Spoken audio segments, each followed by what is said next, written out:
Audio on demand from Vision Christian Media. History Makers with Matt Prater. Coming off of drugs, you're going to have emotional problems, but I kept chasing after God. And he's using this vehicle to bring people out of the dark into the light. And I went forward and I knelt at the front, and it was a radical conversion experience. And that's where the big change happened, and that's where we decided we're going to use our music for God, we're going to change our songs. When I was about 25-year-old, I was busted and into jail, and it was there that I came to the Lord. History Makers with Matt Prater. Hi and welcome to History Makers. I'm Matt Prater. Today we're chatting with Nigel Christensen, who's from Celebrate Messiah, a wonderful messianic ministry based in New Zealand, but they're all around the world. Welcome along, Nigel. Tell us a bit of your story. Where were you born and raised? I was born in New Zealand, in the North Island, just out of Wellington, a place called Lower Hutt. Mm-hmm. And for the first about a year and a half, I lived in New Zealand before we moved to Australia. My parents did in the early 70s. What part of Australia? We were there only for a while, but we lived out in Parramatta, mm-hmm. and we were there for about another 18 months before they came back to New Zealand. And that was part of their training because they went into the missionary or into the outreach to the Jewish people in 1974. And basically they were full-time in the ministry from that time, and they still are today, over 50 years later. Oh, wow. That is wonderful, mate. And so you travelled around a little bit in your early years. So you obviously had a religious upbringing. Was there a born-again moment, or was it just a gradual growing your faith in Jesus thing? No, there was definitely a moment. It happened one evening when I was normally the kind of kid that would just go to sleep anywhere, anytime, just, as soon as I put my head down, bang, lights out. But this particular evening I was tossing, turning, couldn't sleep. And actually at Sunday school they've been talking about the rapture, which is interesting when you think about how that's not even taught in churches today.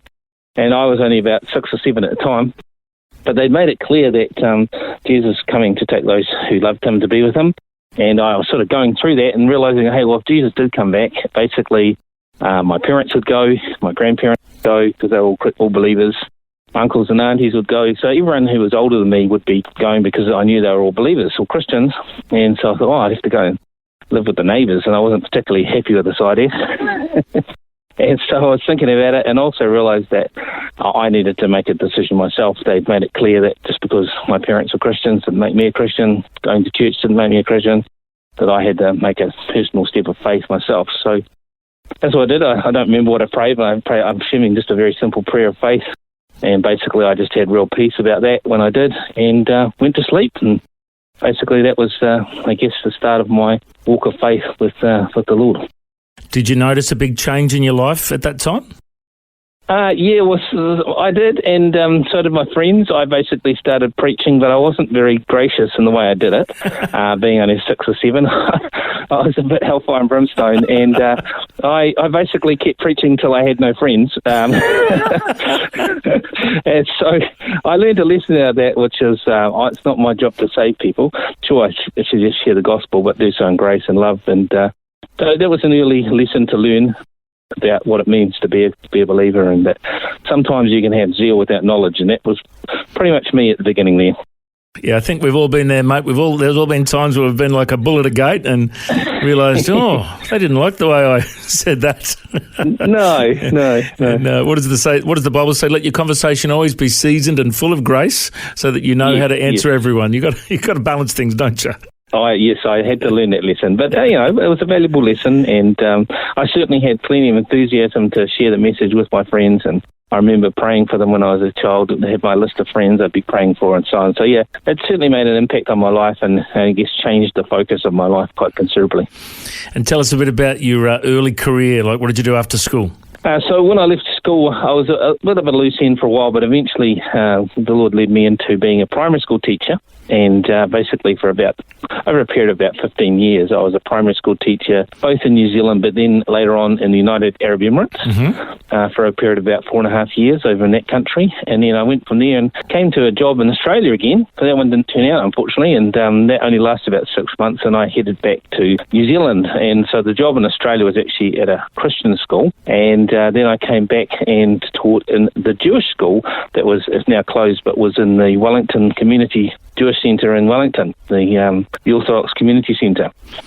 So I went from a Muslim country, an international school, to a Christian school, to a Jewish school. So interesting arc there. Tell us what it was like working in a Jewish school as a Christian, because you would have had to be careful because, you're not really meant to proselytise, no, I imagine. Exactly. I guess I'd learnt that lesson from many years ago about being a bit more gracious. And so, they asked, if I'd be okay to wear what they call a kippah, for the head covering. So, no problems while I was at work, and, just to show respect for the environment I was in. And really, I just spent the time more asking questions of them rather than trying to share necessarily what I believed. I was quite interested to learn about their insights and their thoughts on things. Yeah. And it was quite a good experience in that regard. It was. I guess it was being. Like if there were opportunities, sure, I would share. But basically, I wasn't really pushing it. I was waiting for those opportunities, genuine ones, if they came. If people had questions, and certainly I'd answer about what I believed in terms of the context and so on. Wonderful. And tell us what happened. What did you do after that? Well, basically the school closed actually, and from there I had got an opportunity because I was part of the teaching union to choose either to be go back into a school for a year, but no promises after that, or a certain level of study. They would pay my salary while I studied, and I was about 40 at that point, and I thought, wow, that's actually pretty cool. You wouldn't get that opportunity too often. So I went and got a Master's of Education, and so at the end of that year, the year before, as I said, I'd been at Jewish school. I'd actually been the acting principal. And now I got this Master's, and I thought, wow, this is great. Where to next, Lord, with education?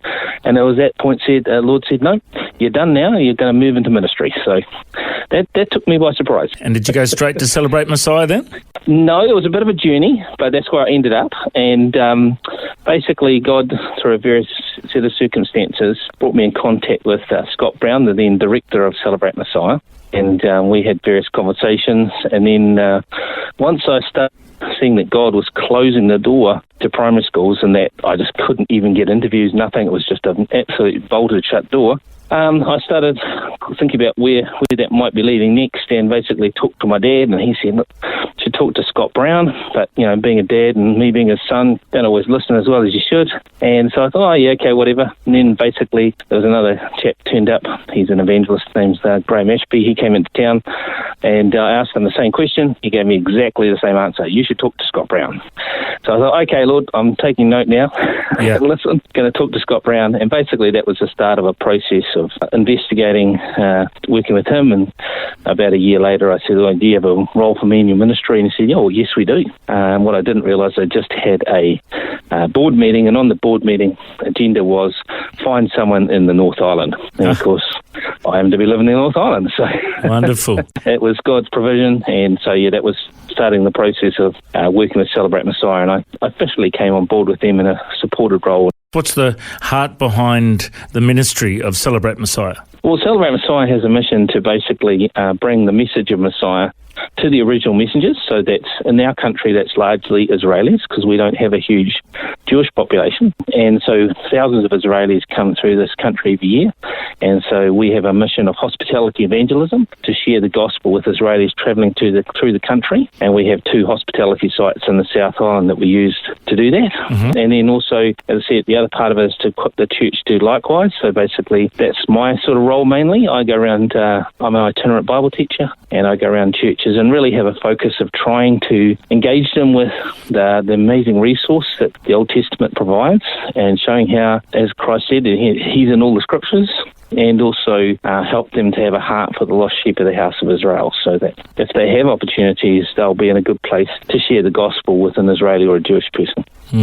Fantastic, mate. Now, there's probably a lot of people listening that haven't ever really thought about, whether they should be learning more about Israel, about the Jewish people, and how they could witness to a Jewish person or an Israeli, for example. Tell us why it's such a big focus for you, and, for those who might want to learn more, just give us an insight into, how you do what you do. Yeah, I guess in terms of outreach, the mandate for what we do is found in Romans chapter 1, verse 16. It talks about the power of God to salvation for those who believe, to the Jew first, and also to the Gentile or the Greek. And so that's really our focus, is to carry out that mandate. And also there are other factors related to that. For instance, through Scripture you can show people that in fact the second coming of Messiah is directly linked to the future national salvation of Israel, which we see talked about in Matthew 23 when Jesus says he's not coming back until they say of him, blessed is he who comes in the name of the Lord. And so it's like, well, if you're interested in the second coming of Messiah and you have a heart for lost people, then there's a group of people who need to hear the message about their own Messiah, and that's the nation of Israel. And so that's part of what I do. I just try and help people to understand the importance of that. And then if we can, we'll try and give them tools so that they can be effective when they do share that message. Fantastic, mate. And I know that you've been to Israel a number of times. How many times have you been now? So I've been twice. I actually went when I was 9, back in the 80s, and it was over 40 years before I got to go again, and we went about 4 months before the October 7 attacks, actually in 2023, and it was interesting reflecting on how close we were to the border at some point of Gaza, and thinking, well, if we'd been in that area at that time, it would have been a very different situation. So we were grateful to go, but we were also cognizant of how the tragedy that happened not long after we were there. Yeah. But while we were there, it was certainly an amazing opportunity to meet people, to see the land, to walk basically in some places, the very places that Jesus walks. It's just a fascinating place and just an amazing opportunity to really just add another dimension to your walk of faith. Now, I had to explain to a new Christian recently, they had some questions about replacement theology. So I started to try and explain the different schools of thought on that, and I thought, I'm going to ask an expert. So can you tell us, just unpack, what is replacement theology, and what's your thoughts on that? Well, you're asking me to give you a little bit of a survey of probably about 1,700 years of church history, so I'll do my best. Essentially, if you look back into the Scriptures and you look at how Jesus treats the prophecies of the Old Testament in all 4 Gospels, he's very consistent. He takes it, as he said, as it's written, or it is written, which basically he's taking it in its original context, its original meaning for its original audience. And somewhere around about 300-400 AD, basically we have a shift away from that, taking it in a common sense, literal face value interpretation. And there's a shift away to what's called allegory, which is basically looking for hidden spiritual meanings in texts and saying that, oh no, that what you see just on the face of things isn't enough. We need to find new spiritual meanings. And that has the unfortunate consequence of basically the people doing it can pretty much twist the Scriptures to say whatever they like. And in amongst that was a guy called Augustine, who was basically one of the leading proponents of this new approach to understanding Scripture. And one of the things to understand is where allegory came from was actually out of Greek paganism, and that they had this issue around their own philosophers being very embarrassed by the bawdy nature of their Greek mythology, and so they had to reinterpret it to be a bit more, I guess, up to date or a bit more sensible. And so essentially this is what he did with the Scriptures, is he looks at where he is at history, and there isn't an Israel. Israel has not been in the land by this time by a couple of 100 years at least. And I guess he's thinking, well, if there's no Israel, if these passages which talk about a future nation of Israel being in a kingdom and so on, they can't be literal. They must be just something else. And so they looked for an alternative meaning, and what they came up with was, well, these must talk about the church. And so they developed this theology of replacement theology, where essentially the church replaces Israel or supersedes Israel, or some people even call it fulfillment theology. But whatever the name, basically the outcome is the same. That Israel's, God's finished with Israel now. It's all about the church. The issue is, well, that's not what the Scripture says. The Scripture, if you take it again as Jesus took it, as it's written, clearly speaks of a future of Israel. In fact, Paul in the book of Romans actually makes that really clear, especially in the end of chapter 10 through 11. He talks about this very question. He asks, well, given that Israel is a disobedient and contrary people, that's at the end of chapter 10, he asks the question, well, has God rejected his people? And if you were to stop there and say to a replacement theologian, well, what's your answer? They'd say, oh yeah, God's finished with Israel. But if you read what Paul has to say, he says, absolutely not.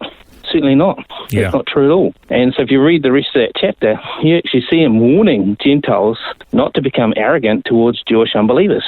And unfortunately, that's exactly what the church did.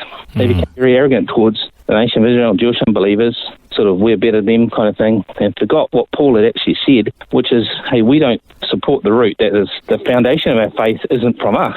It's actually from Jewish covenants found in the Old Testament, such as the Abrahamic covenant and so on. So the basis for our faith is actually through what the Jewish nation were given, and so we can benefit from the spiritual component of that today. But that's because of those existing covenants, not because of us. The tree supports you, the roots support you. And so I guess it's part of what I try and help people to understand is that, as Paul puts it, we're partakers of the spiritual blessings and not overtakers. So yes, certainly we benefit from those special spiritual blessings, but we don't replace Israel, and that God still has a plan and a purpose for the nation of Israel, including, as Paul puts it in Romans 11, a time when a future generation will all be saved. And so that's obviously, there's a lot of eschatology in there, but that's in Romans. It's right there. And so unfortunately people don't seem to understand that, and have bought into a view of eschatology, which is essentially the view of the Catholic Church. And then when the Reformation happened, what the Reformation people didn't do was reform eschatology. So they would reform other areas, like soteriology, salvation, and they said, oh, look, we need to take this as it's written. But when it came to eschatology, they stuck with the same approach, allegorizing it and spiritualizing it. And so they never reformed their view of end times. Yeah. And that really didn't happen until later in the Industrial Revolution, 1700s, 1800s, when you've got the fall of monarchies. Finally, people can talk about a coming Jewish king and probably not lose their head. Because funny enough, Gentile kings don't really like talking about the fact that there's a coming Jewish king coming to take over the world. They don't like that idea. But with the rise of democracies and the fall in the power of monarchies, then it became possible to actually investigate this and talk about this and look at it as we always should, as it's written, rather than as it's been reinterpreted later on. Well, that is a fantastic explanation, and way better than I explained it. But I actually just think people, need to study and research this stuff, because there's a lot of stuff there that you've unpacked, and we're so grateful. Yeah, so grateful for your time. We're out of time, but I just wanted to say it's been so good to hear your testimony, hear about your heart for the Jewish people, and I know Celebrate Messiah does a lot of great work in Australia, New Zealand, and around the world, and we're praying for the Lord's blessing on you, and I reckon you're a history maker, Nigel. Thanks for your time. All right, thank you. Appreciate that. If you'd like to hear this conversation again, listen online anytime at historymakersradio.com. There you'll also find links to all of our social media channels, and you can subscribe to our iTunes podcast. History Makers is a faith-based ministry, and we want to thank everyone for their generous support. If you've got a suggestion of anyone we should interview, send us an email, info@historymakersradio.com. God bless. I'm Matt Prater, and my challenge to you now is to go and make history.